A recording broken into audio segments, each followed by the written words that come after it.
Greetings po mga kabayan, si Atty. Rogelio Wong po ito ng Batas Pinoy. Hari naman sa mga oras na ito, kayo ay nasa mabuting kalagayan. Ang ating pong topic sa ating episode nito may kinalaman po sa sulat po sa atin ng ating pong taga-subaybay na si Roberto. Simple lang pong sulat niya sa atin, sabi niya, pwede bang kunin ang mana ng kapatid kong lalaki ng kanyang asawa niyan na walang anak? Ito ay may mana po namin ng aming ama. Okay. So pagkaintindi ko sa sulat niya, yung kapatid niya may mana. Okay? At na maya pa ito, pumanaw, ngayon, kukunin ng, mayroon siyang asawa, no? Pero wala siyang anak. So, ano ngayon ang magiging ang hatian dito? May karapatan ba yung asawa na pumarte doon sa namana ng kapatid na pumanaw na considering na wala naman daw anak? Alam mo, marami po tayong video no na nasagot na natin tungkol sa usaping ito no. Ipakatatapos lang isang video po natin. More or less ganito rin po ang tema nung yung katanungan. So ganito 'yan no. Now, dahil walang anak ang pumanaw na husband, okay? Now, lahat po ng napundar na ari-arian po nila, okay? Whether ito ay namana o hindi o napundar, okay? Ang kanya po mga compulsory heirs po dito ay isa lang po. Sino 'yon? Ay ang kanyang asawa, surviving spouse. So, bagamat yung namana ay hindi maituturing na bahagi ng conjugal property, kasi pag ituturing mo itong bahagi ng conjugal property or absolute community property, iba po ang partihan po rito ha. Ang partihan po dito is nandiyan papasok yung formula na 50% pupunta doon sa surviving spouse bilang share niya sa conjugal partnership of gains or absolute community property gains po nila. So, iba po, ganito po ang kwentahan po diyan, no? Kung ang property na naipundar ay maituturing na conjugal or absolute community property. Otherwise po, no, dito sa sulat nito, otherwise, hindi po siya, katulad yan, mana, as a rule ay hindi po siya maituturing na bahagi ng conjugal property. Pag hindi bahagi, iba po ang formula.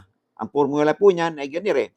So, dahil walang anak, yung naman ng property na yun, okay, ang kalahati po dyan, just supposed to be mapupunta doon sa spouse, ay hindi po ganun ang formula. So, yung naman ng property po ng husband niya na iwan, ay i-divide po yan equally amongst the mga kapatid at kasama po si asawa. So, halimbawa, kung 4 yung kapatid, tapos plus yung asawa, ay magiging 5 parte po ang partihan niyan, kahit na sabihin natin na yung property na namanan na yan, no, ay hindi naman bahagi ng conjugal nila, at saka ito'y namanan daw nila galing sa magulang nila. Tandaan po natin, ano bang karapatan ng surviving spouse na magmana? Kahit na ito ay pagmamay-ari na umana lamang na kanyang asawa, of course, yung kanyang being a surviving spouse o compulsory heirs. So kasi po, ang mana po ng compulsory heirs is guaranteed po yan. Protektado po yan ng batas. So sa sulat sa atin, no, ni Roberto, ay may entitled po na kahit yung mana na yon, no, ay hindi maring maituturing na napundar o bahagi ng conjugal property o absolute community property na mag-asawa, the fact that compulsory heirs, no, kasal si asawa at saka yung pumanaw, entitled siya na magmana. Kanino? Mula po doon sa share po, doon sa mana po ni Robert, ni yung kanyang pumanaw. Halimbawa po, ang mana nung yung kapatid na pumanaw, example lang ay patpalagay mo nating 500 square meters, yung namana niya. Okay? Now, yung naman ng 500 square meters, dahil kung hindi may tuturing na conjugal property, ay 500 square meters, tapos halimbawa ay apat sila magkapatid, okay? Apat sila, plus si asawa na surviving spouse, di maging 5. Yung 500 square meters na yun, di equally divided po yung apat na kapatid plus yung surviving spouse. So, bawat isa sa kanila ay mayroong 100 square meters bawat isa. Ibang usapan yun kung yung property na yan ay conjugal. Pag conjugal na yan, may tuturing kaagad na yung kalahati po niyan ay pupunta sa surviving spouse. Yung natirang kalahati, yun ay yung tinatawag nating legitimate umana na pagpaparti-partihin ng mga kanyang mga surviving heirs, no? So kahit na ito ay galing man sa naipundar o naman na because, okay, ang walang anak yung pumanaw na kapatid. Pero pag may anak po si pumanaw na kapatid, abay wala po, itsapuera po yung mga kapatid na yon. Ngayon, medyo complicated po yung mana, no, o pagdating po sa ownership ng mag-asawa. Kasi katulad niyan, no, may sinasabi na namana itong property nito. Now, ano po yan, no? A gray area yan. I would say na dapat yan maliwanag. Kasi kung ang asawa, kung sila ay nag-asawa, no, kapatid mo, nag-asawa sila, na effective na yung family code noong August 3, 1988. Okay? At during the time na bago sila kinasala, yung manang iyan ay nakapangalan na sa pangalan ng asawa na sa pagkabinata. Okay? Pagkabinata. At nagpakasal sila at the time na effective na yung family code.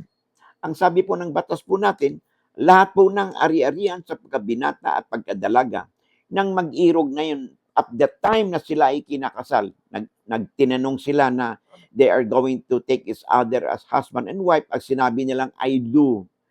Ang mga ari-arian po nila sa pagkabinata at pagkadalaga, kasama na kung ano yung namana nila doon, na pag-aarian nila, ay magiging bahagi po ng kanilang absolute community property. Ano ibig sabihin nito? Abay, pagdating na po sa hiwalayan ng kanilang napundar, ay dito na po ang papasok yung formula na lahat ng ari-arian ng mag-asawa, okay, kalahati po niyan ay may tuturing na share ng absolute community property ng surviving spouse. Yung natirang kalahati ay ito po ay pagpapartihin ng mga compulsory heirs. Sino yung compulsory heirs na ito? Mga anak po at saka yung surviving spouse. Ngayon, pag wala pong anak, kundi surviving spouse lang, katulad itong sulat po sa atin ni Roberto, okay? Pag wala, ay yung natirang kalahati will be equally divided, no, amongst the surviving spouse plus yung mga kapatid na ng pumanaw. So, kaapat yung kapatid ng pumanaw, plus isa si surviving spouse, ay magiging divided by po yun equally yung natirang kalahati. That is kung ang property po ay may tuturing na absolute community property at yung naman ng property ay bahagi na ng ownership ng pagkabinata at pagkadalaga at the time na sila ay kinakasal na kung saan ay effective na ang Family Code of the Philippines noong August 3, 1988. So, medyo complicated po pero yan po ang ating tatandaan pagdating po sa property relation ng mag-asawa at ganoon na rin po sa disposal po nito o disposition po nito in the event na magkaroon na po ng liquidation ng kanilang absolute community property o kanilang conjugal property. Tandaan po natin, ang property po ng mag-asawa ay whether it's absolute community or conjugal property regime, ay ito po ay maliliquidate po yan, automatic po yan, at the time na isa po sa kanila ay pumanaw. So in this way, maliliquidate na po yung kanilang property, common property nila, no, whether it's absolute community or conjugal property. Nung nagkaroon po ng pumanaw po ang isa. Or unless nag-file po sila ng petition sa korte, at nabuhay pa sila, para magkaroon sila ng hiwalayan na property. No?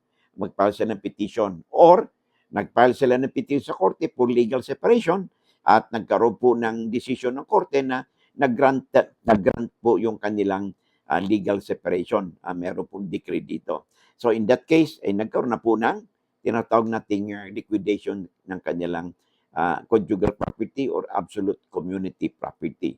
So ang ibig sabihin niyan may kanya-kanya sila. Absolute, yung kanilang property relation will be governed by the absolute ownership regime, no? Na isa-isa ang bawat pagmayari po ito ay kanya-kanya na po sila.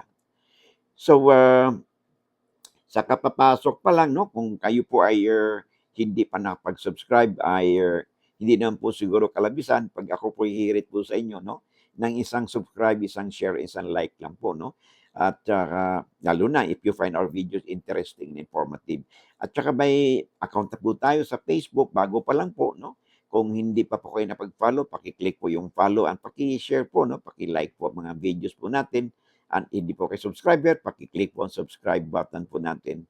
And of course, yung notification bell upang sa ganon, may mga updates po tayo, you'll be notified at wala po kayong mamimiss na episode. Bye for now, and I hope to see you again in the next video po natin. God bless.